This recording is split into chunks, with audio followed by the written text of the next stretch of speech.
should have seen us gunning, passing the folks along the road just as they were standing.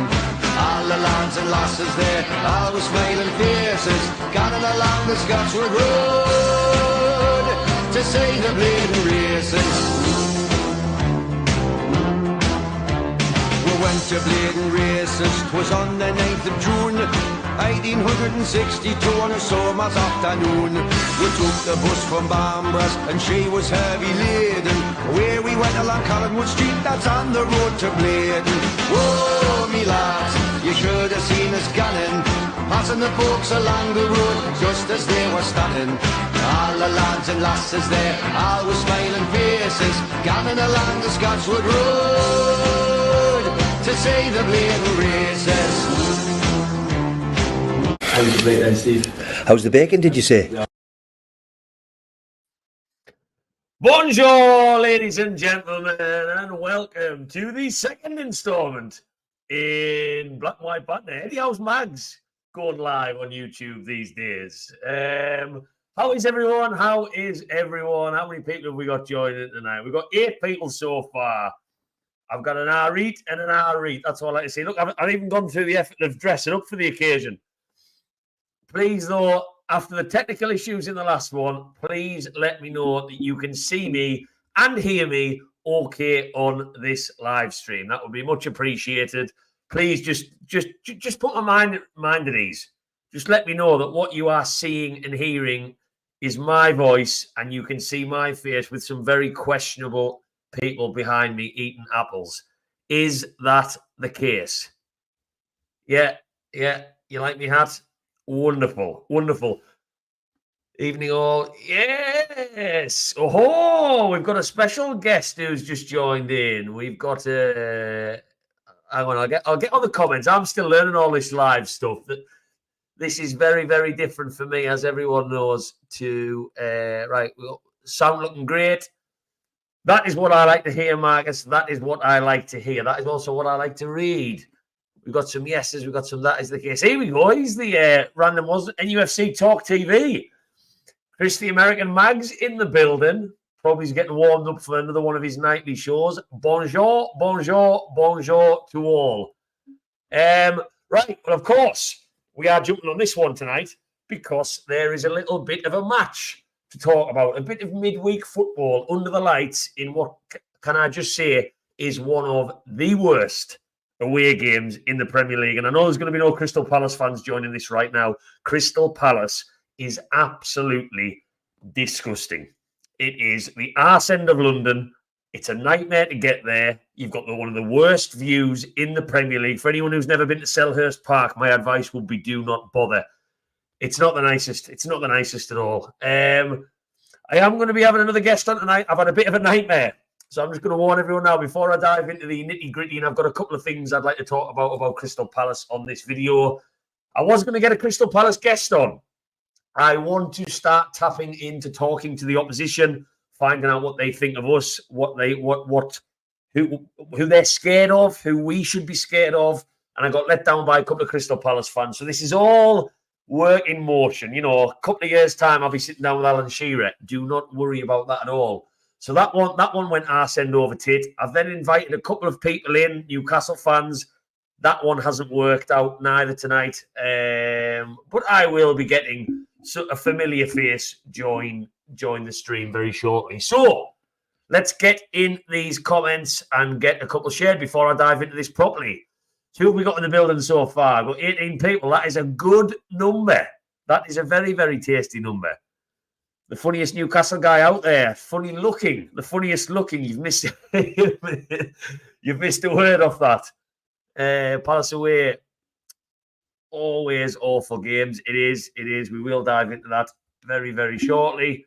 But yes, Crystal Palace. Now, we've talked very briefly on my first live stream about the importance of this match and how important this is maybe for some people. With the 10 points we've just gained from 12, one Paul Dummett clothesline away from a clean sweep, which, again, I'm going to keep saying it. If I bore anyone in hearing me say it who watches my videos on the regular, I'm not too bothered.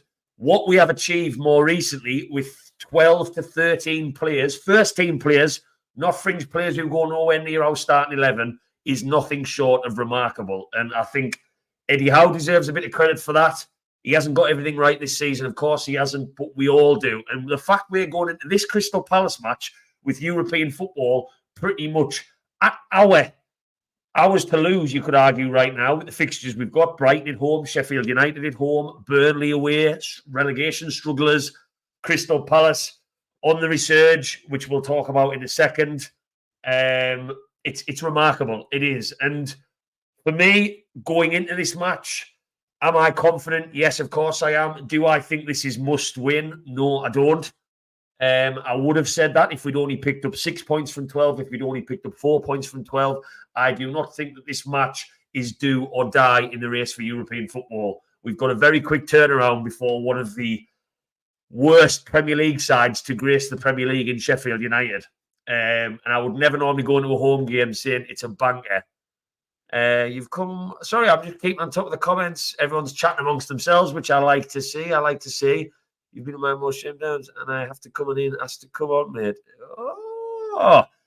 To be honest, I haven't shouted this from the rooftops. I will go on record and say that, Chris. I haven't barked that I'm doing a live. I put one YouTube post about it.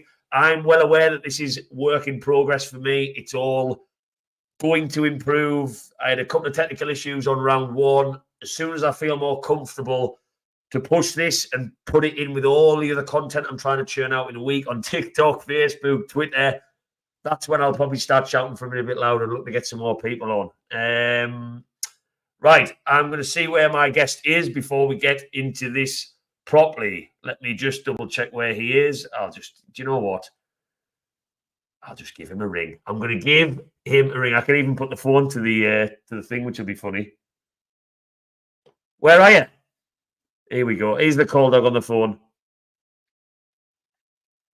Are you in? Are you coming? Are you coming to join our lovely conversation before we could probably get started?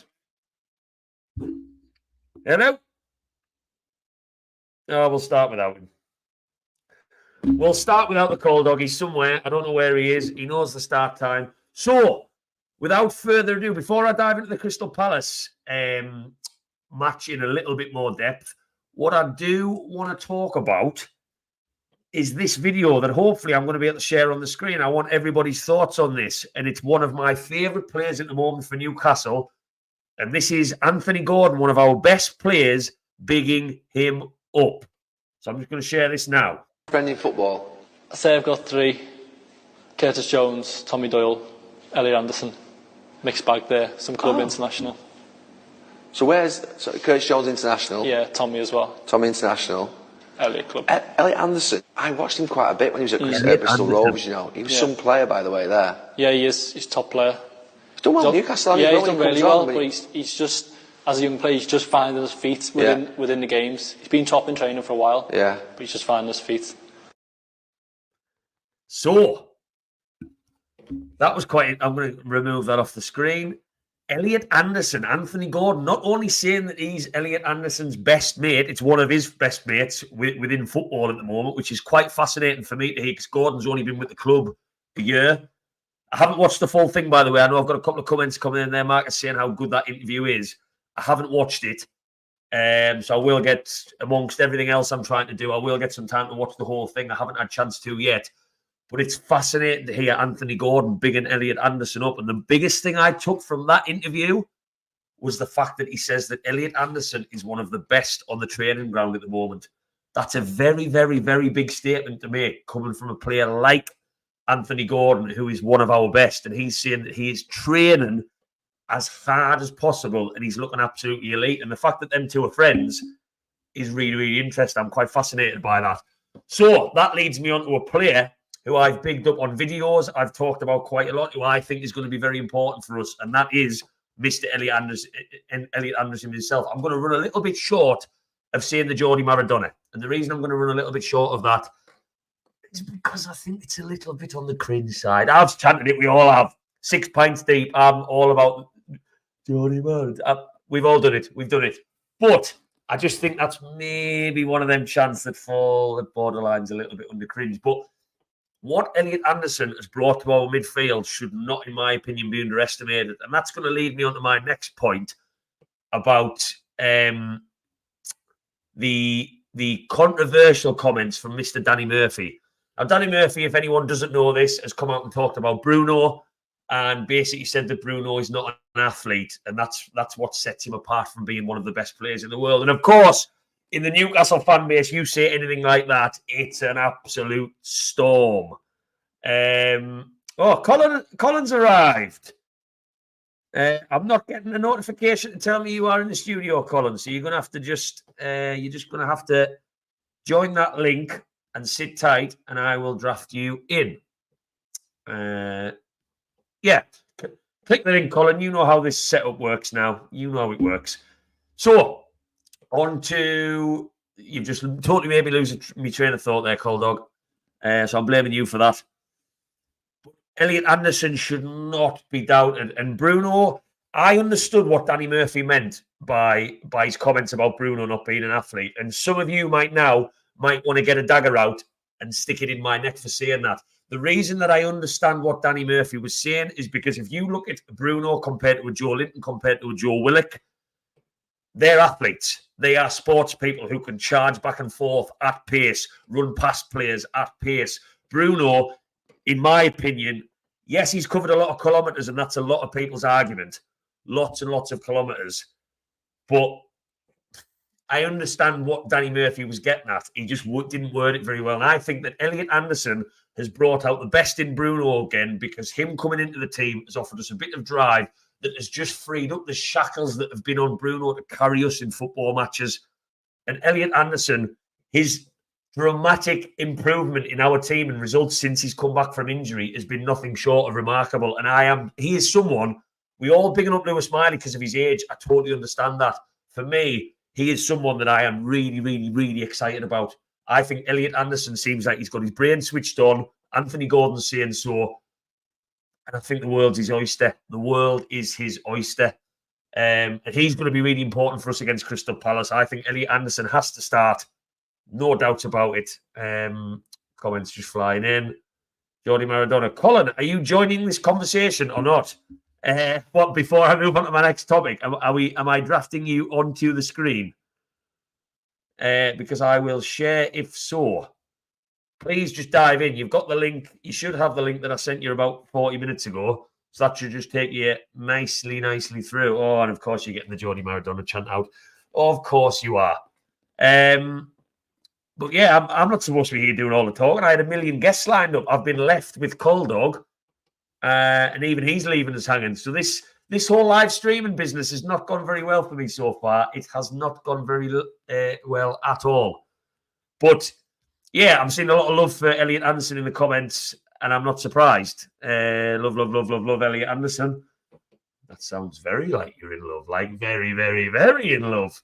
I don't think the Tottenham games goes that well without Anderson. Yeah, the Tottenham game, and again, I sound like a stuck record saying it, that fascinated me more than any other, because what we managed to do from a tactical point of view, what Eddie Howe managed to do with Elliot Anderson, playing as a makeshift left back into a midfielder driving the ball forward, was just mind-blowing. The fact we won that game with so little possession so comfortably was mind-blowing. And yeah, he's going to be important for me. But let's get on to the opposition. I'm just going to try and get Cold Dog in one more time. And let's just dive into the actual match itself. So let's look at the opposition a little bit more. Oh, hang on. Cold Dog is typing. Honestly, sorry.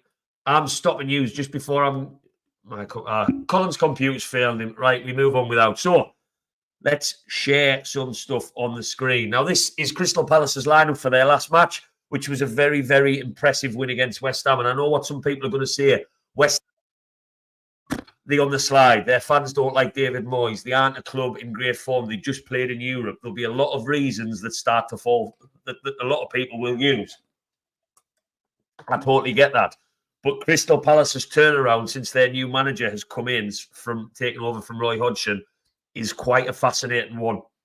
And it's a one that doesn't bode well for us, the form that these guys are in coming into this match. I mean, I'll touch on the front three in a little bit, but this is generally how we would expect them to set up. Mr. Wharton, who came off with a knock against West Ham, is probably going to go back into their midfield. A lot of their central midfielders, I'm going to be totally honest with you, they don't worry me. And that could be my famous last words. I make dealing with Eddie Howe's Mags episodes, I could find my face on one.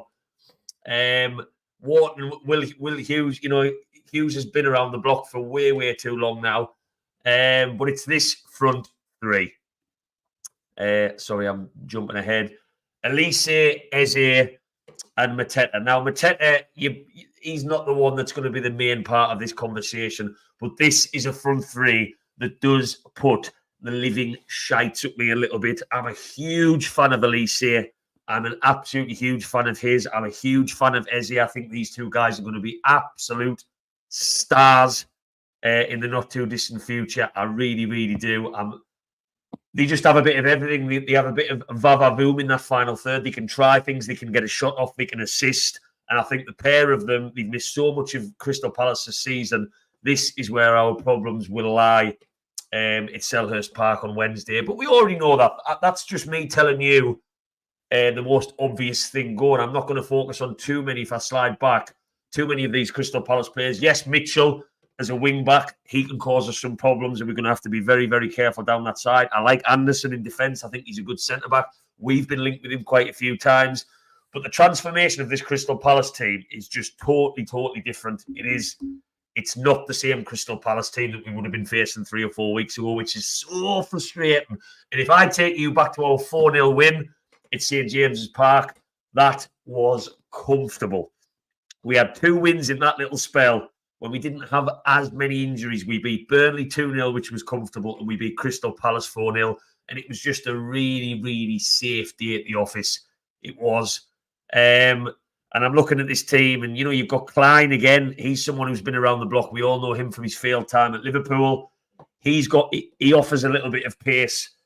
But the biggest threat, if you shut down Elise, if you shut down Eze and keep them quiet, you have a very, very, very, very, very strong chance of beating Crystal Palace. And I'm looking at what we can offer from a defensive point of view. We have leaked goals all season.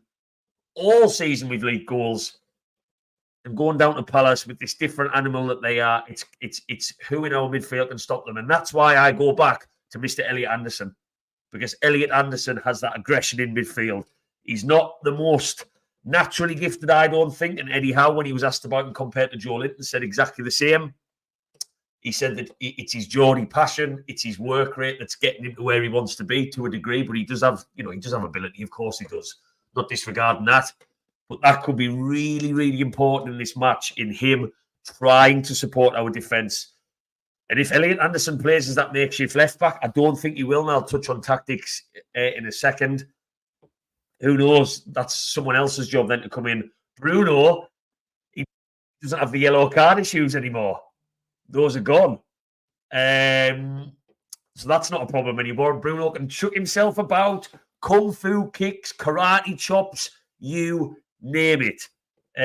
So that's going to be interesting to see what sort of shackles Bruno plays now that he doesn't have that band loom, and that's going to be really, really interesting. Sorry, I'm just keeping an eye on those comments coming in. Leslie, goodbye, but I think I've missed you. Yeah, it's going to be interesting to see how we keep these 3 quiet, and to a degree, you can't keep them too quiet. Oh, Cold Dog has arrived. Cold Dog has arrived. There he is. Mute the mic. Add into stage. Right, there we go. Cold Dog is in the building. And you're on mute, Cold Dog. Oh, Cold Dog, you're killing us. You're on mute.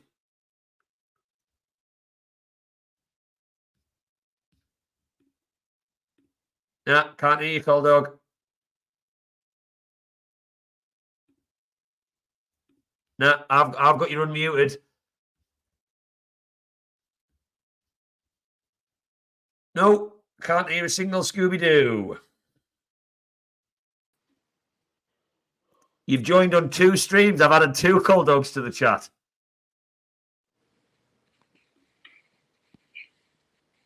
Yeah, you've left the computer running. Is that it? Yeah, there you go. There you go. There you go. I've got. You got it? Yeah. Yeah, I've got you on the screen twice. So I'm going to remove that one. Kick from studio. Kick guest. Yeah. Yeah. Just make sure that sound's working. Sounds working for me. All right, wonderful. There you go. You're back. Apologies, Matthew. I'm on my way to Wigan. I've pulled over, so sorry. No, that's totally fine. You're in. Like I said, tonight again hasn't gone to plan. I was going to have a Crystal Palace guest two Crystal Palace guests let me down. And I was going to have a couple of Newcastle supporting guests who haven't obviously been on yet because it's only been you and me. And that was a bit difficult for some people as well. So it's just been one of them again. But yeah, sorry, getting back in. So Colin, before I jump, obviously I'm running through tactics. So I guess I'll pick your brain, generally speaking, before I go any further on the opposition. How are you feeling going into the Crystal Palace match on Wednesday? I think it's interesting what you just said about the two Crystal Palace fans have let you down. I think the team's going to let them down tomorrow. I think that team done well at the weekend, but let's be honest, that's got to be their biggest win of the season, isn't it? I would assume so. I wouldn't know that for sure, but I would assume so. And the fact is, is it West Ham are on a downturn and they just happen to have a good day and West Ham had an off day? Personally, you mentioned the words. I have been listening to you. You mentioned the words about Sheffield United being a banker. I can't see how we're going to lose this tomorrow. I think we're far too strong for them. I'm sure, if I heard rightly, that Joe Linton's back in the squad tomorrow. No, I don't believe Joe Linton's back. It looks like our main player to be back tomorrow, from what Eddie Howe said in his press conference, is Callum Wilson. But the good thing is we've got the speed, the tenacity, the power, and the pure determination of Anthony Gordon, who really does, at this moment in time, alongside Bruno, make the team really tick very well for me. And having them both there, I just think we're on a winning streak, Matthew. I said this to you the other day. The next 3 games, for me, I can't see us losing a game. Crystal Palace tomorrow, you would go there. We've done well against these guys in recent times.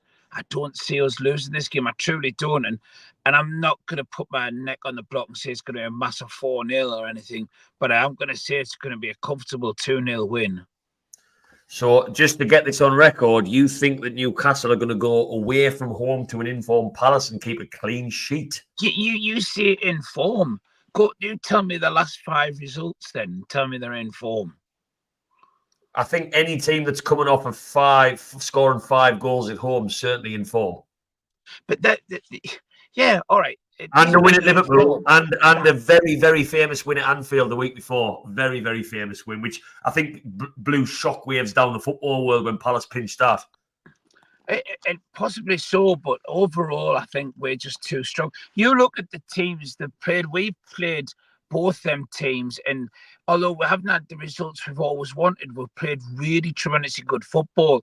I watched part of the West Ham game with Crystal Palace, and I just didn't think West Ham really, until the last 15 minutes, were actually started to get into the game at all. I think they were just sucker punched a few times. It wasn't exactly what you'd call the biggest comprehensive win, but they certainly deserved the win. There's no doubt. But honestly, and you're going to come back after this game, and if the worst happens, we've got feet. You are actually going to play this video back to me. I'm not. If I've got no reason to come back at someone, if the reason that I was right was Newcastle conceding a goal or something more negative, it would only be the other way. If you said we were going to get battered and we ended up smashing the opposition, that I would ever use a clip. Hold on a second. Let me get this right about when I said about the score at least 4 goals. Was that clip not played about 30 times in a row? Or didn't you use that actual clip 30 times in a row just to say that I'd guessed 4-0 when I hadn't? I says I wasn't going for the big 4-0s. I was going to go for it's going to be 1-0 either way. But we did go and batter. I know, but that was a secret cunning plan to make people think you'd predicted it right, so we could start selling lottery numbers to people over the internet. Was it not? Hold on, let's get the crystal ball out. Yes, just anyone, 42, 43, and 47. Yeah, right. All 30 people that are tuning in, Colin is selling lottery numbers after he got the Tottenham score right. So he's charging them $5.99 per numbers. You've just got to message him on Facebook. So I can give you all the details after. I take 25% of the cut, but yeah, it's a bank. You realise, Matthew, there's a saying it goes, and you know how I like my sayings. 25% of zero is what? Is zero. Because nobody's going to pay for me to guess the bloody numbers, are they? That's for sure. You might be inundated. But right, so I like the confidence. I do. Newcastle are in great form. I think the week's rest, I haven't even touched on that yet. The 10 days, 10, yeah, 11 days. Yeah, well, yeah, if you count the Wednesday in the build-up to the game, 11 days rest. Early kick-off on the Saturday. We've had so much time to recover. Yeah. I was just going to say, from a Palace point of view, and I know you said you watched a bit of the game on Sunday and they didn't play that well. You must, as I was just touching on, be fearing Elise and Eze as a two. You know, as I've got the formation in front of me now on the screen, those two attackers are they are very good players, and they are now back as a pair for Palace, and they've missed them desperately, and they can cause us a lot of problems. Don't disagree with you. I think what you're probably going to find is them two lads are going to play out the skin because they're in the shop window to be sold in the summer, because them two lads aren't staying at Crystal Palace next season. That's a fair point. No two ways about it. They're going to want to play that out the skin to show people how good they are. And let's be honest, either one of them could fit into our squad quite nicely, couldn't they? 100%. But you know, every team has great days and bad days, and let's be honest. You look at Man United and how bad they played for me against Coventry. Never have I felt so sorry for a team as I did at Coventry on that game. But Man United should never have lost a 3-0 advantage, should they? They should never allow that to happen. They should have played the game well. Now, unfortunately, there was 5-0 at one point that Crystal Palace were up, and then it ended up 5-2. Is that correct? Was it 4-0 then 4-1? It was 4-1. 4-1 it went to. And it ended up 5-2. And West Ham could have scored another goal as well, easily, but they didn't. So the point is, Crystal Palace do let goals in. And yes, you are right. The two lads you mentioned before, they are really, really good players. Players, as I said, won't be there next season. I'd actually there's no doubt I'd bet on that. That would happen. Not that you could bet on that, but you understand what I'm saying. But seriously, Matthew, they're in the shop window, but we are still going to beat them. We said this on when we had the first live stream, and how many people, I think there was one person wasn't feeling confident, and everybody else on that live stream on Sunday were all very confident, weren't they? Yeah, I think there's a feel-good factor in the camp, which is amazing because, again, in the circumstances, I'm going to sound like that stuck record. The fact that European football is essentially in our hands, and it is. Yeah. We are level on points with Man United, who look like they're stuttering over the line. We've got Man United to play, who we've already beaten twice this season in 2 competitions. It's incredible. It is, and that's why I was interested in my question on Sunday on whether, if European football isn't achieved, whether it's not a successful season, because I was interested in that. And the answers were kind of what I was expecting, that yes, it would be disappointing, but not a failure of a season in the circumstances. But I don't normally talk about the opposition this much depth, because when I do my match previews as a recording, it's normally 12 to 15 minutes, and I like to focus just on my own team. That's why I've added a little bit more on this. But let's do a full flip before I touch on a couple of more numbers on Crystal Palace. No, actually, I tell you what, I'll stick with the Crystal Palace theme before we talk about Newcastle. Probably makes more sense because I've put together this lovely little slideshow that probably looks like it was done by a Year 7 child.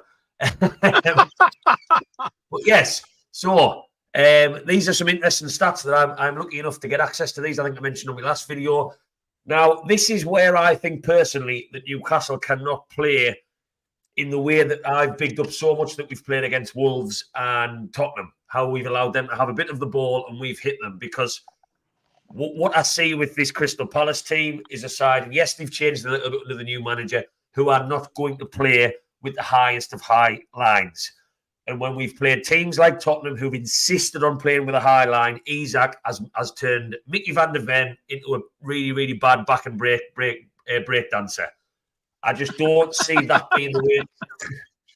I don't see that being the way to set up against these. And I'm looking, interestingly for this one, Colin, I'm looking at the teams that have a similar defensive line, very deep. Because just to go on record, this is the opposite end of the scale. This isn't the highest lines. This is the lowest. So Sheffield United, no surprise, trying to defend for their lives, play with a very, very, very deep defence. So they will sit on the edge of their box and try and defend for their lives.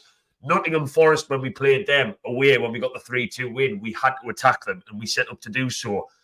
Luton, I mean, the less said about our matches against Luton, the better. The one at St James's Park was like a bloody ping pong match. West Ham, David Moyes is not liked for the way he sets up because he allows the opposition to have all the ball. And Wolves, again, Wolves were surprised by how we sat back. So, yeah, I'm saying that we shouldn't set up how we did against Wolves and then they're on this. But the point I'm trying to make is that Crystal Palace, unless their manager has started to set them up differently, and if anyone in the comments, please, knows whether Palace are now playing different to what these stats show, because this is mainly Roy Hodgson's time because it's the whole season, then let me know. But I think we need to go back. Dare I say it, this could be my famous last words. We need to go back to a 4-3-3. We well rested. I see no reason why we shouldn't look to be playing this match on the front foot. Very different to how we set up against Spurs. Do you know what was interesting about Spurs was, did you see the stats on how much ball possession Spurs had?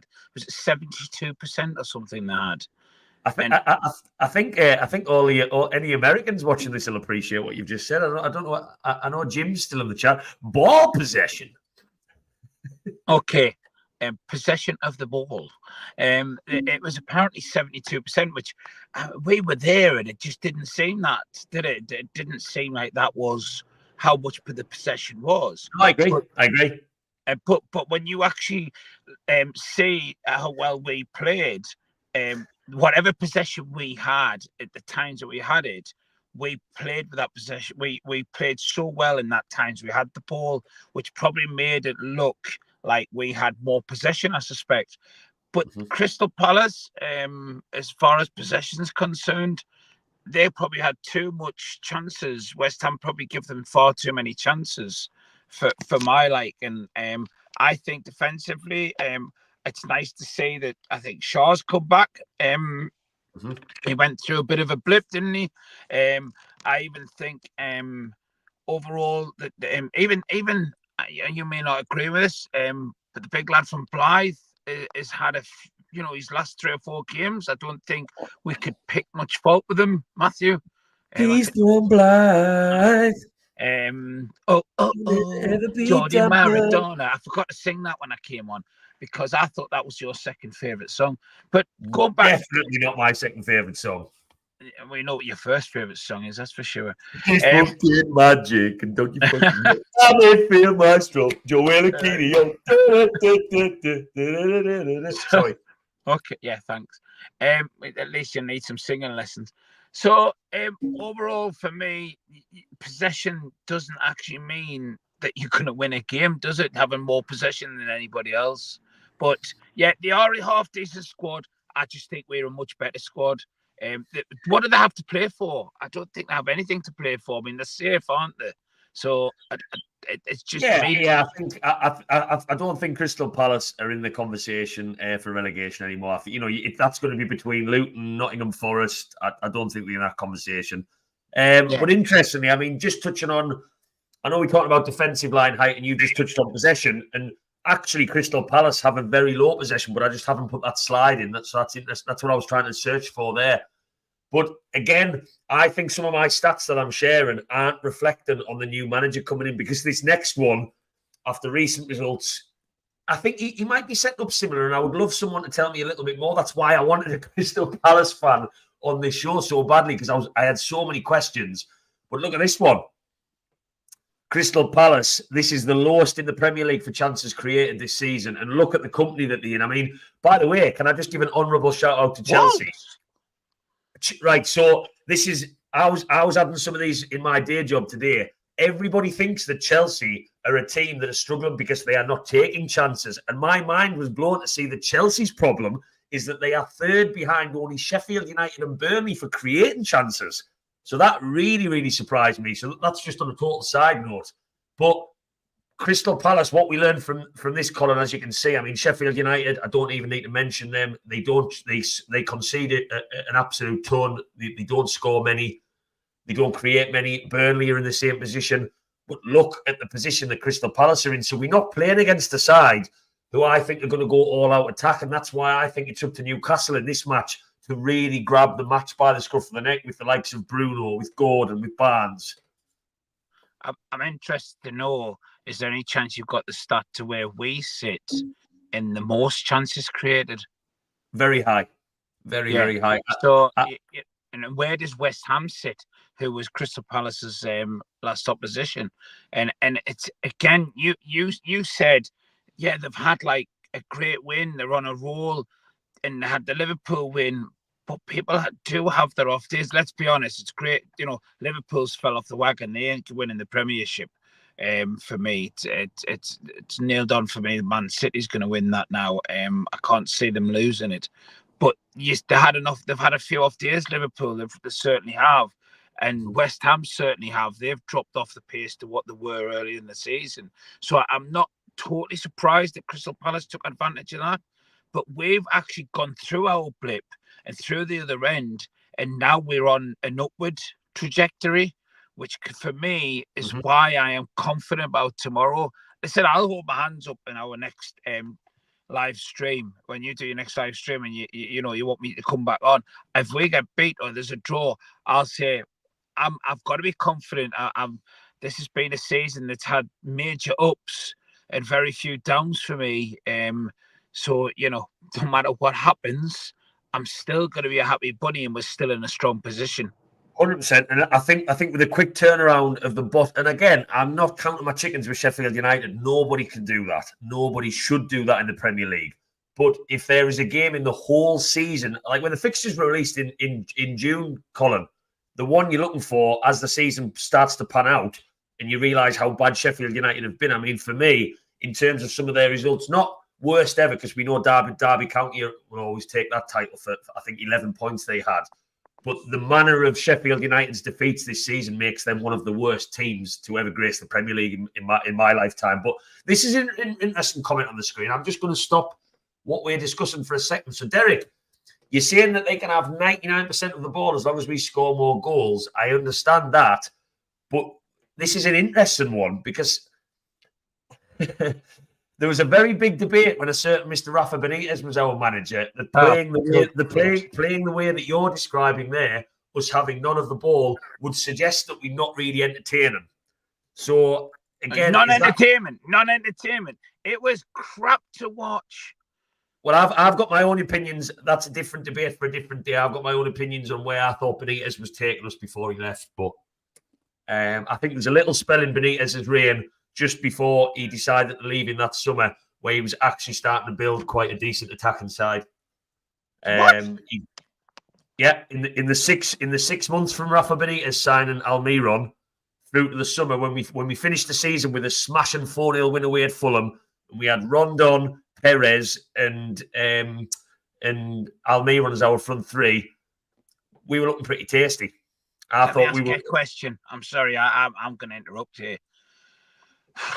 Matthew, you've really touched a raw nerve here. So, what you just said about that tasty result, don't disagree with you. 1 or 2 games doesn't make a season. 1 or 2 decent results do not make a season.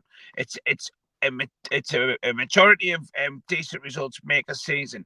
But when you looked at some of the games, and I'm all right, you're going to absolutely have my life here if I'm wrong, but we played a certain Man City, and I believe we got a 1-1 draw with them when Benitez here. But it was pure and utter luck, because it was something like 87% possession to Man City. And we had that. I know exactly what you're talking about. If I had to sit at St. James's, and I have done for 30 seasons, and put up with that constantly, of watching football where I'm screaming blue murder, and I'm going mental like many other fans because we are watching defensive football. That is not what we expect. We are now a fan base over the last 35 plus years where we have watched attacking games and we love the attacking games. I know Keegan's way was score more goals than you let in. Not the greatest thing in the world, but it was entertaining. But what we've got now, we attack so bloody well. Rafa couldn't touch that with a barge pole. Sorry, off me high horse. No, you sit on that high horse. You get strapped in because I just want to go on record and say that you're now leaning towards the narrative that I'm suggesting Benitez could even go anywhere near Eddie Howe's boots with some polish. I was referencing Benitez in the comment from Derek that suggested he'd be happy with the opposition having 99% of the possession in a football match, which to me goes back to a time when Benitez would only get 13% possession in a game. Because I understand. I'll go back to the comment that came back in from Derek, and I totally agree with you, Derek, in terms of the point that you made when he said when we don't always have the ball, we are very dangerous with it. I agree, and the Tottenham match proved that because we were all blown away by them stats. But I think to say that you'd be happy week in, week out with us only having sort of 10-15% possession might be a bit of a stretch. And I think most Newcastle fans would start to get quite frustrated if we were camped in trying to play on the counter-attack with Isak and Gordon every single match. That's just where I would sit on that one. But yeah, before that was all the stats I had for Crystal Palace in terms of ones I could share. But let's forget about Crystal Palace. Let's forget about Crystal Palace because we're Newcastle United, Colin. We're Newcastle United, and we're going to go down there in form, 10 days rest. I've got no doubt Byrne and Dummett and all the Geordies have probably been to Benidorm. Mad Dog was in Cozy Joe's. I've had that confirmed on Sunday on karaoke. Life in Newcastle is good. The corned beef pasties are coming out hot. There's no cold ones. Everything is tickety-boo. So let's talk about where we can hurt Crystal Palace. So, with everything that we've said in mind about how Crystal Palace might set up, where do you sit on who you think is going to be the key players for us going into Selhurst Park? I've mentioned two of them already. Anthony Gordon and Bruno. There's no two ways about it. I think the big man's got to be on form at the back. The back. Well, let's be honest. Who is he going to have at the back? You'd reckon the back four has got to be Dan Burn, Shaw. Who was in the Spurs lineup? Nearly scored, hit the post.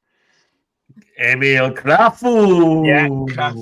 And who else would he have in that other one there? If he could stick with the Spurs ones, I think he'd do really, really well because I think they've done tremendous playing against Spurs. And it was good to see. But our danger, two men have got to be Bruno and Anthony Gordon. I would like to see, and he's been mentioned, I would like to see the Geordie Maradona get a bit more playtime because and I don't mean playing with his toys. I would like to see him on I didn't know what you were talking about there when you said he needed a bit more playtime. You know what I meant, though, didn't you? So, yeah, I think realistically we need to just attack, but also be conscious that our defence is going to have a game that's going to have two players who are just going to get in amongst them at all times. So for me, Anthony Gordon, he will take the biscuit when he plays. He does all the time anyway now. He's getting better and better and better. He has to be one of the most vastly improved players, apart from Joe Linton, that I've seen in the last 4 years at St James's. That's a big statement, but I think it's a one that a lot of people couldn't really disagree with, Colin, to be totally honest. And I'm going into this and I'm looking at how Crystal Palace play with wing backs. And I think wing backs is always dangerous because when you've got Elise and Eze in that front three mix, but you've also got two players bombing down each side of the pitch in Klein and Mitchell. Yeah. That's a worry for me. And I think that the work, this is where Anthony Gordon, for me, is just a beautiful footballer, because not only are you seeing attacking quality, but you are seeing a player who supports his fullback the whole 90 minutes. He doesn't stop. And that's going to be so important, because what I think with Harvey Barnes is that, yes, he's a goal scorer, but I don't think Harvey Barnes grafts as much at the other end. It's not in him. I don't think he has that. Like Almiron's a grafter at the other end. Jacob Murphy's a grafter at the other end. Harvey Barnes, I'm not going to say he's a luxury. That's probably doing him a disservice, but I think his overall work rate is probably something Eddie Howe is working on in training week in, week out, because I don't see that drive to dip in at the other end and get his hands as dirty. And again, please, anyone in the comments, and I'm sure you all will, because I want you to be just as comfortable with my opinions as what Colin is to tell me that I'm someone get Colt Dog a ring light. No, we don't want to see that. I'm sorry, I'm in the car. I'm trying to get a better light, and I do apologise to you all, but I'll take it as a compliment. I'm working in the morning, so I apologise to you all. It is crap. I'm really sorry. I would take that as a massive compliment if someone's asking to see you a bit clearer. This isn't the sort of face. This is proper radio face. The fact that you've got me in a live stream is something I wasn't expecting. Hey, well, I've got my own technical issues right now. As I'm doing this video, my dog is pulling things out of the bin one by one because I'm not giving her any attention, and she's just ripping them up in front of me. But the professional black and white banter host in me that I am, I'm just going to sit tight and pretend that I'm not bothered by it and clean it up after this video. So big shout out to Maggie Moo, because she is currently having the time of her life and ruining my living room in the process.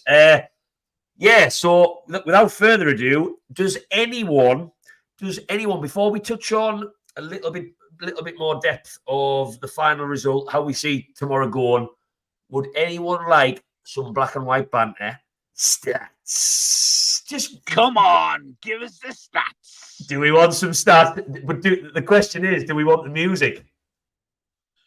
Stats. I'm giving you the music. The two go hand in hand. Stats.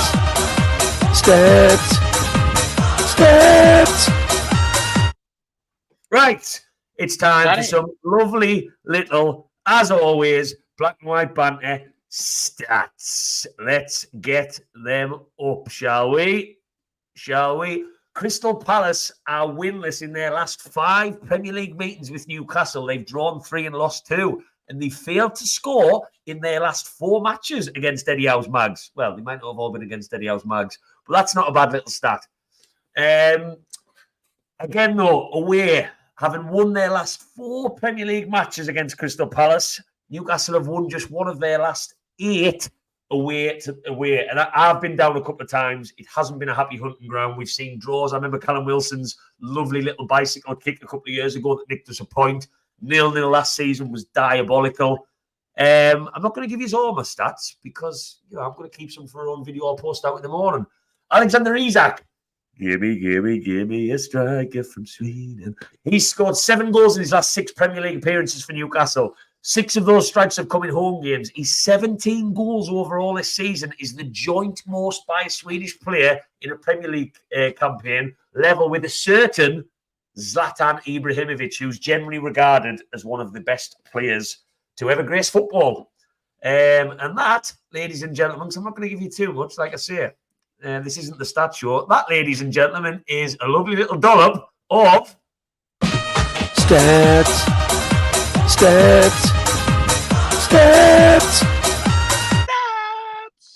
Oh, we didn't need to hear that, Cold Dog. Right, so we've touched on the importance of this match.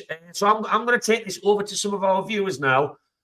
Viewers, first question I'm going to put you is in the comments. I want to know where you think this game ranks in importance for our season. I think most people watching this will know what matches we have left. If you don't, I can quickly jog your memory. We've got Sheffield United at home, we've got Brighton at home, we've got Man United away, we've got Burnley away, and we've got Brentford away. And I think that's it. So yeah, where do you think this match ranks? I mean, is it a do or die? Do we need to go all out? Is it panic stations if we don't get a result down at Palace with them in a bit of form or not? Yeah, we're going to win every single game, Matthew. Oh, God, that would be lovely. I don't... You know, well, honestly, Matthew, let me ask you something. You look at them games and you've looked at the stats and you keep looking at the games. Do you not think that we have quite a decent run in to the end of the season? Of course, I think we've got a beautiful run at the end of the season. And I'm not surprised. I know it's pie in the sky. Some Newcastle fans are talking about us catching Tottenham. Now, I'm not that optimistic. I do not think there's a 10-point gap. We are not going to catch Tottenham. I think that is, if that happened, my pants are coming off on the live stream after that. So just be warned, I might have to make it after 10 o'clock. My pants will be off and they'll be around my head. Or we'll be showing our asses in Phoenix window. Well, I mean, yeah. I mean, we'd have to make sure it's after hours because, well, if no one around, which nobody wants to see that. But yeah, so I'm going to start sharing the comments. So Brian, he thinks it's very, very important that we get a result tomorrow. The next game is always the most important. I agree. That's a lovely, I love a cliche. Thank you for developing that, Craig. I absolutely love a footballing cliche. Would 7th be Euros? I don't mind what competition. I'm exactly the same. People, any Newcastle fan, right? And I'm just going to say it now. I don't care whether anyone disagrees with us. That's what this channel is for. I want people to disagree. I'm like thriving off people disagreeing with me. Any Newcastle fan that tells me that the Europa Conference League is something they are not interested in blows my mind. We have played one Europa League campaign under Alan Pardew pretty much since Graham Souness and Glenn Roeder were our managers. Like, to be in European competition, to keep getting used to it, to potentially get to a European Cup final, if you think it's a Mickey Mouse Cup, that's totally fine, is the stuff of dreams. Ask any West Ham fan, and I did, after we beat them 4-3, I was on the train back home, he was pissed up, he'd had about 8 cans. I asked him his thoughts on winning the Conference League, and he said it was one of the greatest nights. He didn't even have a ticket. He went over to Prague for it. Great location, by the way. Cheap beer, lovely place. And I just, to get on the point of what Brian said, he doesn't mind what competition. Conference League for me, Benidorm away, Magaluf away would be absolutely crass. Are you with us on that one, Colin? Oh, 100%. Good God. Europe. You just say that again. Newcastle United in Europe again for the 2nd season running. What? Why would you not like it? Can I just jump in on something? I'll be watching the Champions League matches more than I've ever watched them because of the season where we were. And do you know what really blew my mind? The fact that 2 of the teams that were in the league with us are still in the Champions League. And that just shows you what sort of fantastic league we were in. Sorry, but go back to what you're saying there. Good God, Europe. Of course I want to go to Europe. We're stupid enough to go to matches in bloody Australia in less than a month's time. Europe's going to be a piece of piss. Let's be honest. On the last live stream, you never mentioned we were going to Australia. No, does nobody know? All right, okay, sorry. Shh, don't tell them. Shh. Poor Australians being you. I think there's been warnings sent out. But overall, Europe, we should be going to Europe. We will be going to Europe. We win all but one of our last games. We're going to Europe. Easily. No 2 ways about it. But the one game we have to finish off this season is battering Man United for a 3rd time. I would pay, if you would ask me now, Matthew, you can guarantee a win at Old Trafford again. And I know we did it in the Cup, and it was one of the best nights of my life. Singing You've Seen United Now, F-U-C-K home, singing that to them. Is this a fire drill? Is this a fire drill? That was brilliant, wasn't it? Yeah. If you were to say to me, it's £200, Matthew, you need a bank transfer to someone to get that win guaranteed, I am genuinely admitting I would pay it. And I know it might sound excessive just to get 3 points. I would pay it in a heartbeat because that's how much winning that football match means to me. We've got Derek. I'm happy with the season regardless, but the team gets better when the pressure is on. That's interesting. I would like to look over them stats. I would like to look at them stats to see when we've been in higher pressure situations, how we've performed. I think that's an interesting point. You know what Derek's saying there, though, Matthew? It's like, when you actually think about his comment, he's not far from the truth, is he? Yeah, I would have to look back. I mean, yeah, we got over the line a little bit shaky, admittedly, when we needed to avoid defeat against Leicester to confirm Champions League last season. I remember it was I think Nick Pope made an amazing save in the last 5 minutes. I think it might have been from Anacho, it might have been from Jamie Vardy. And I think they were already relegated. And my God, it was nervy. But we did get over the line and we did get a clean sheet and we did get the win. Oh, no, we drew. We drew against Leicester to confirm Champions League. So, yeah, I think there is an argument there. We've won cup semi-finals to get to Wembley. That was a high-pressure situation. I would be... That's a good point. That's got my brain... Mr. Statman's brain in overdrive to look back over that. Marcus, some of the lads are very focused on these last games. Sounds like, the lads are focused on these last games. I would certainly hope so. God, they paid enough. They are. Interesting, though. There's a lot of clubs where the players are already on the beach. They're already on the holidays because they know they've either got to where they need to be, they've secured the position in the Premiership, whatever it may be. And I could mention a certain club who, speaking to a couple of the fans, and they say like the players aren't even there anymore, and mind have gone. I think our neighbours. Sorry, Matthew. Apologies. I was going to finish that up. We certainly are not there. Our players are there in mind, body, and spirit, and you can see that, and that's absolutely brilliant. And that just shows you the drive and determination that we are going to need and have to complete this season, so we finish in Europe. Do you know what? I'm going down a rabbit hole here, but I'm not. But on the topic of European football, one thing we haven't even mentioned, and I think it's definitely worth pointing out, I've got a lovely man behind me, if I just shuffle along a little bit, holding an apple in his hand on a bike.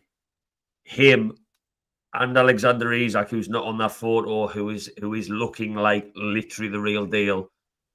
I would be worried if Newcastle would have some sort of drop-off. Not that I think we will. I think we will get some sort of European football. These sorts of players know that they are good and they are not sitting around not playing any type of European football. I'm sorry. And yes, we talked about Bruno, who would you sell in the last one, and it caused a lot of nobody. If we do not play some sort of European competition, these players are too good to be spending a season. Isak, not so much because of his age. He's got a lot of years ahead of him. He's a little bit younger than Bruno, but Bruno is in his prime. He is in his prime, and I think we need to really, really get this over the line. And I'm not saying I agree that it wouldn't be a failure of a season if we didn't get European football because of the circumstances, but Bruno doesn't care about the circumstances. He's not going to go, you know what, I'll see another season out because we have had injuries. He just wants to be playing at the highest level of football. And he wants to be winning things, and he wants to be mixing it with, the Conference League doesn't have glamorous teams, but the Conference League eventually can have glamorous teams. They can drop into the competition, and I think that's really important. Sorry, I'll keep going through the comments. RG Fox, who contributed loads on the last live. Yeah. I think RG Fox and you, Colin, had a bit of a bromance actually on the last. I like him. He's not in the car with you now, is he? Is he on the passengers? Is he on the other side of the car? Yeah, he's a ghost. It's a spirit. Game of the season. Spirit in the sky. No. Right. He said some. I think he makes some really good suggestions and comments when he spoke. But then again, we haven't had any stupid comebacks on this. People have come in and said some really good things, but that just shows you the passion we have within this club. What's interesting, do you mind me going back to what you said there? What's really, really interesting when you have players like that, you have to put yourself in their shoes. You have to say, what do you want? Because it is a short career they have compared to the careers of the ordinary man in the street. And I think that whole thing of where would you want to be, I think basically you would want to be playing the best football you can. But what would interest me for next season? We will qualify for Europe. Me and you are on that. I'm on that train with you. You know that we said that the other day. And what would be interesting is these guys could make history that hasn't been made in this club since 1969. These could make history by winning a tournament of some sort, whether it be one of the local cup competitions, the FA Cup, or I still call it the Milk Cup, or if that just shows my age, or we win the European Cup. And I think these guys would love to prove they are that bloody good that they helped Newcastle United win a cup. Now, people will be sitting, Colin, you are talking utter rubbish, but you have to believe that, because that's where Newcastle want you and help you believe like that and think like that now, because of the way we're playing. And any other opposition fan who listens to this, what we're talking, they'll say, yeah, because he's got money. We haven't spent the money of the likes of many other clubs yet. And look how well we're doing. I'm a big believer that that's part of the reason we're doing well, because we have a bit of a mix of players who aren't the best in quality in terms of like comparing to the top five. I know the top five's changed considerably this season, but the traditional top five. But that doesn't mean everything. Like, we could have easily gone out and got a really glamorous player in a lot of positions by getting rid of what people are now calling the deadwood a lot earlier. But we haven't done that because I think Eddie Howe recognises the players like Dan Burn, and I know he's a common player that's going to split opinion because he hasn't had the best time of things at left back, and he would admit he hasn't this season. But players like that can be quite important to not only what's going on behind the scenes in the dressing room, reminding people that's the Tyne Bridge, that's a Greg's pasty. These guys graft all week, and they are literally, their mood is dictated on a Saturday by what we do on the pitch. That's so important to be reminded of, I think, for a football club. Absolutely. Because we are unique. We are.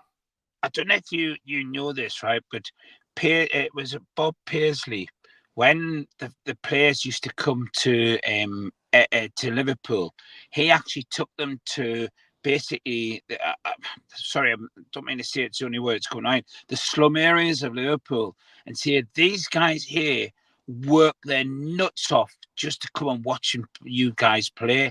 It's them you're playing for, not yourselves. It's them guys. They're the hard work ones that help pay your wages.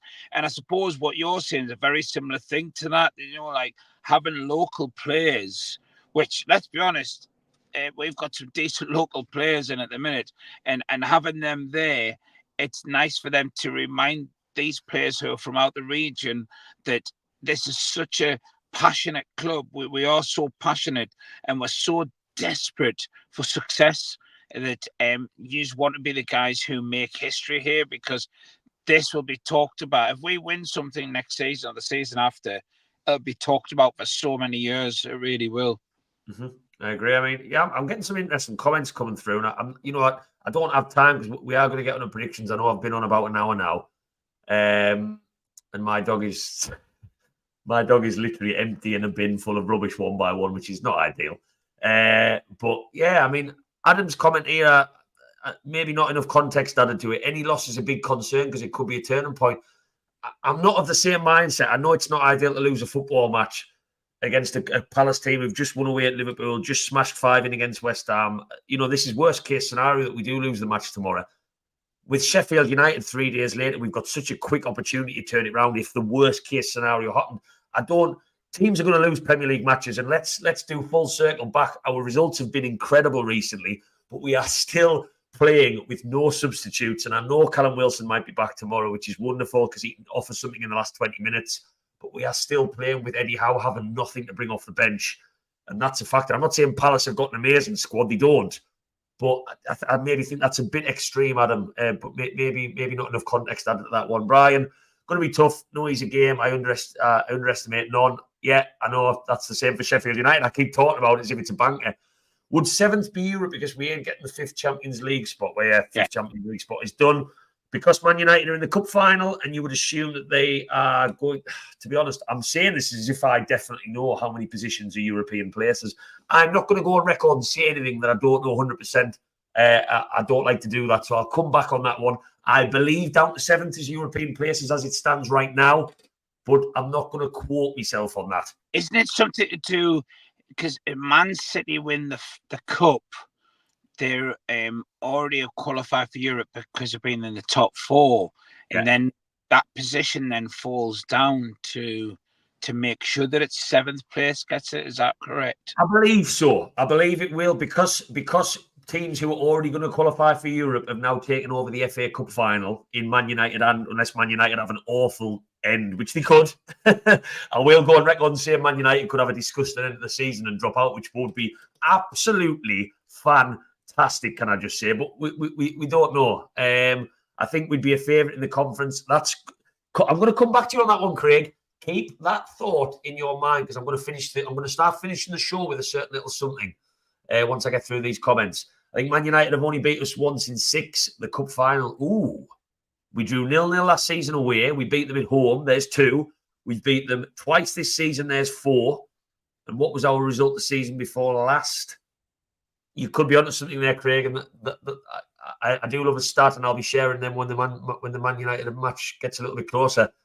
RG Fox, surely being in any European competition is better than none. Yes, thank you. Anyone who says otherwise in the comments, I am sharing and I am going to shame you on this video because that is something I will not accept, that any European competition is above Newcastle United. That is just a ludicrous opinion for me. It really is. A team that has not won a trophy, as you were just discussing, for 30... How many years is it now? 50, definitely not 30. 55 years. 55. It's Everyone not quite true, because we have won the championship twice. No, hang on. Let's have it be said. We've won the Stella Cup. What people precisely the proper cup. Go back to RJ's comment again. He's right, and what he said there. And yes, we're not winning the Premiership next season. It's not going to happen. I'm sorry, I'm not down. I'm not stupid. We've got another 5-6 years before we're in a chance of winning that. And we've just got to concentrate on just winning a cup competition. And I think what has been said there, I think was that RG said it, we've got to be one of the favourites if we get into that to have a chance of winning that because of how well we can play. Sorry, I'm just going to stop you there, Colin. I think I saw this comment pop up on the last video before I made it private because it was just a terrible video with the technical issues at the start. Ado, he wants to know, he doesn't remember your name, but do you drink in the Labour Club? Because you feel like you've had a pint before. Colin, if you've been drinking in the Labour Club and haven't told us and have never invited us, I'm going to be on word. I haven't drank in the Labour Club for over 25 years. So, Ado, unless you've got a very, very good memory from 25 years ago, it's probably two good-looking blokes like this. Well, yeah. Moving on. Chelsea illusion, just what we need. Yes, I was going to ask whether anyone could update me on the Arsenal-Chelsea score. That is good news. Never in doubt, though, I don't think. 6 is safe. Sorry, I'm going to have to skip a couple of comments because I will never get to the end of these, which is great, by the way. I love you commenting. That's not me disregarding. I just cannot physically go through every single one because I will be here all night. And I've got another hour's journey to Wigan yet as well. Isaac said he wants to stay. Craig Hope video, I think. Yeah, again, I'm a bit cynical when it comes to player interviews. I won't open this up as a new conversation. Just in response to that comment, I always take with a pinch of salt what a player says in an interview. Can you imagine a world where Isaac sits down for an interview with Craig Hope, gets asked whether he wants to stay, and he goes, well, I mean, I'm not a big fan of corned beef pasties, and it all depends on European football. He's never going to say that in a million years. So I do take all these comments with a little bit of a pinch of salt. I'm sure he's had a pint. Hey, Edo thinks he's had a pint with you 25 years ago. Can you just imagine? I'm not staying because I don't like corned beef pasties. Imagine that'd be funny, that actually, wouldn't it? To be honest, corned beef pasties have gone so downhill. Although Julie, who tried one for the first time coming over from Atlanta, she absolutely loved. What did she have? Chicken. She had a chicken bake, which is my least favourite. I think, right, I'm trying to blast through. Right, Chris from NUFC Talk TV thinks it's must win. Yeah. I think we've put ourselves in a position with undefeated in 4 matches. I think a draw tomorrow. Yeah, we probably look at Crystal Palace. We should be beating them. We're 6th. They're down in the bottom half. It depends how the match goes. I think performance is always important for me. If we were to get a score draw and it was a really tight affair, they score a good goal through one of their great attackers. This is all very hypothetical, of course. I'm coming away from it. If I've seen a good shift with Sheffield United so soon after, I still wouldn't be worried. I wouldn't. Maybe that's just me. They always say they want to stay. Exactly, Marcus. I'm with you on that one. Craig Hope has to make headlines. It's how he makes his money. Yes, Craig Hope is actually one of my favourite journalists when you actually listen to his YouTube videos. I think he talks so much sense. He's got a really good head on him. But what I don't like about Craig Hope is more his journalist job. He has to share clickbait titles. And anyone who knows me on YouTube knows I absolutely hate clickbait titles. I hate when someone uploads a YouTube video from a match vlog of Newcastle, and I'm not naming any names, and puts absolute scenes. Fans go crazy scenes, and you watch the video and it's just a normal match vlog inside St. James's Park. Exclusive. People say exclusive. People say fan violence, and it's just a couple of fans pushing each other in the street. Horrible. But yeah, I'm with you on Craig. Right. Before we get our score predictions, I'm going to try and wrap this up in the next 5 or 10 minutes because I've been on a while now, and you know my dog could be choking on all sorts right now, and she seems to be okay. She seems to be breathing. My big question to everyone in the comments and to you, Colin, is just on European competition. I'm going to try and chuck out a tough question at the end of every live stream. And these live streams, by the way, I have not asked anyone to hit that like button, which I know I should do on these, and I'm not about that. I just want to get into a really good chat. But I know that this means a lot. You know, we've averaged about 30 people tuning in for this one. Lovely jubbly. I love that. I really appreciate anyone watching, especially all the comments. But I know that the more people hit that like, so I'm asking you to hit that like button before you leave us now. Like you. Now. Give us a little likey loo. Do that now. Yeah, these are all gonna pick up. Me and Colin had a long conversation today on the phone about where I want these live streams to go.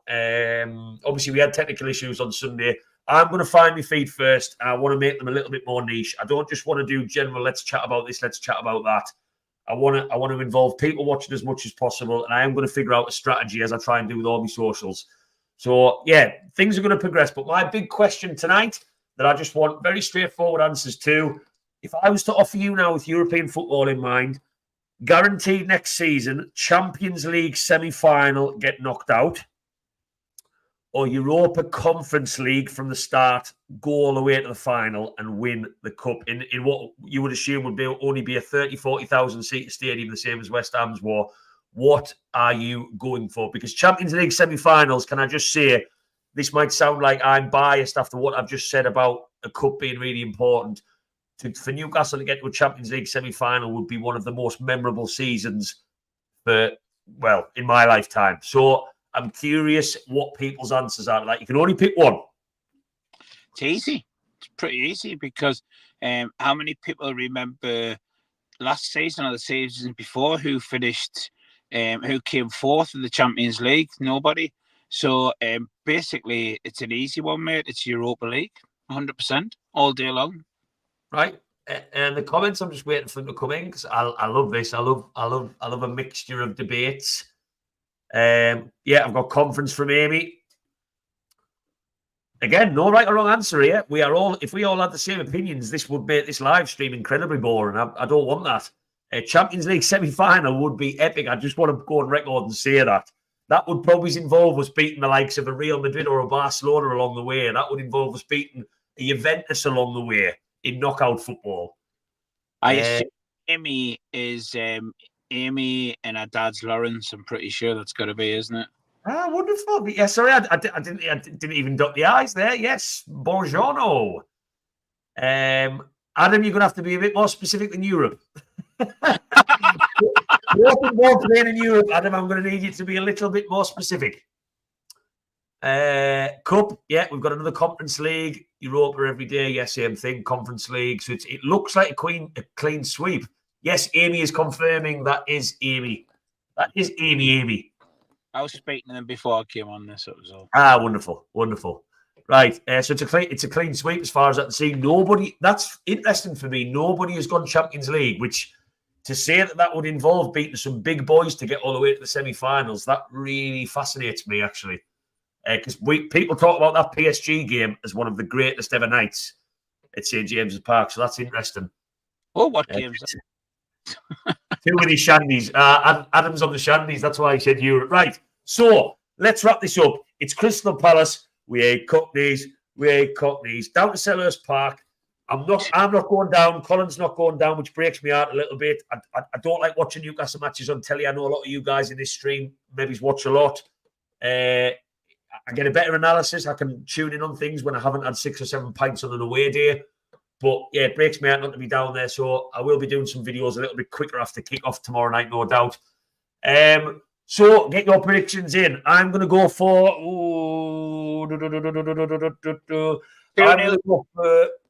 What are you going for, Colin? 2-0, mate. First scorer. Do you know what? I'm going to go for Bruno first scorer. Bruno first scorer. Oh, yeah. I mean, yeah. I think he's probably due. To be fair, that's not a bad shout. I always look at players that are maybe he's due one, because it just goes on and on and on and on until that duck gets broken. Waldo, who might be a really good. Oh, do you know? I'm going to change my bet. I'm going to go 2-0, and because he hasn't had the greatest second half season, but he could blast one in tomorrow. Could be Longstaff. Newcastle United and Black and White Banter do not promote the use of gambling or any form of sports gambling. Thank you. Sorry, just had to put the automated message on. I'm going to go for Newcastle to win this one 2-1. I don't see us keep the clean sheet just because that's not what we do this season. I don't see us. We are lacking. I don't think that he's going to go with Elliot Anderson at left back again. Lewis Hall's now out for the season. Trippier, I don't think is back for this one, so it's going to be a slightly. You would maybe assume that he's going to go. Is Livramento back? No, is Livramento. Sorry, I know all this. I looked at all this before I jumped on. The defence is going to be makeshift again. I don't see us keep the clean sheet against Eze and Elise here, but I do think we have got so much spring in our step with Elliot Anderson back in, with Harvey Barnes knowing where the goal is, Anthony Gordon now with 10 days rest. It's like a Duracell bunny, and someone's just stuck a rod up its ass. And like that's what I see Anthony Gordon as. And if we conquer the wide areas against Crystal Palace, I think we'll win this football match. I'm going to go for 2-1, and my first scorer is going to be give me a striker from Sweden. Right, let's see what other people are thinking. I'm not forgetting about yous. Oh, 3-0 Arsenal. That's tasty. That'll be a difficult score tomorrow, though, Craig, if that's what your score prediction is. Derek, 2-1 the tune. That's what I like to hear. Adam, 3-1. Everybody is confident. This is what I love. Europa League. Sorry, I'm getting late in your comment. Actually, you're late in the comments. I'm not apologising, Chris. Europa League, yeah. That's a clean sweep on that one. Barnes is due. I agree. Barnes is probably a player who's due. I know he got the winner against West Ham, which was a thing of beauty. But yeah, that's not a bad shout. We know how he likes to get a shot off. What does Lawrence say? Dad says it will be fitting after the Fairs Cup to get conference. Yeah, silverware. It's another one for silverware. 1-1. Right, we've got a draw. Come on, I think a lot about you. I think you're a nice top person. You get that changed. It's never I don't think 1-0's a bad result. I don't. Isaac both goals. 2-1. Anderson on the score sheet. I would love. Can anyone remember when Elliot Anderson scored against Nottingham Forest last season and we all went berserk? We ended up winning in injury time. And it was just such... It was one of the most joyous celebrations. I fell 6 seats forward in the away end and it was offside and I was devastated for him because a goal for him means so much. And I would love... Because he's in the form, he would be my... If I could choose any player to score, that's who I would go for. Anderson to score again. 3-0 from Chris. This is a lovely, lovely little show of confidence. He got so focused. Imagine the Tories BIG trying to get these three in front of you. It's gone in a slightly different direction from Marcus. Can you imagine the Jody Maradona, Longstaff, and Dan Burns scoring in the same match? Can you imagine that? That would be lovely, actually. That would be class. That would be a one for the record books. Lawrence is going 4-1. That's what I like to hear. That would be class. That would be a massive result. I picked the draw with the first season. I'm going 2-0 Newcastle. Right. That's all our answers in. Apart from one draw in there, I'm seeing pretty much a clean sweep. I love the confidence. We are going into this firing. Newcastle fans, thank you very much for tuning in. What I will repeat, please get Newcastle. No, don't get Newcastle. Please get Black White Banter across all socials. We have a WhatsApp group that is pretty busy now. If anyone's interested in the WhatsApp group, please drop us a message. I know you can't message me on YouTube. Drop me a message on Twitter, Facebook. There's a lot of people in there from all over the world, and it's good. There's lots of regular conversations. But also, if anyone is interested in coming on this show, I use WhatsApp as a communication to ask people. So please get us on there. TikTok, very different videos I put on there. I try and make them as different across all platforms as possible. And I will keep improving this live stream. Followers aren't huge. I understand that. Subscribers, watchers of this videos aren't huge. That's going to come with time. I'm going to keep adding in more videos, more things to interact with you guys watching. And again, as always, thank you very much for tuning in to Black and White Banter. I will post this one as a recording this time because we didn't have any technical issues apart from Call Dog taking the absolute Michael with coming on. And then looking like he's pulled up in some sort of weird lay-by in the dark, which is a little bit creepy. I'm Kirby Stevens at this point. I've got another 60 miles to go yet. There you go. Whoever was asking to see his face a bit closer, if you do want to see the Call Dog in person, he's just giving you his location. I'm hardy because I'm on my way to somewhere. Well, do you want to give your registration whilst you're on, or? Yeah. Please don't give your registration on a YouTube live. Hey, ladies and gentlemen, I'm going to wrap this up. Go and enjoy yourselves. I'll be touching down for a match reaction video, not a live, but just a match reaction, as I always try and do in the aftermath of that. I'll get another video booked in before then. Thank you very much for watching, and fingers crossed Eddie Howe's Mags bring the points back from Sellers. Bye.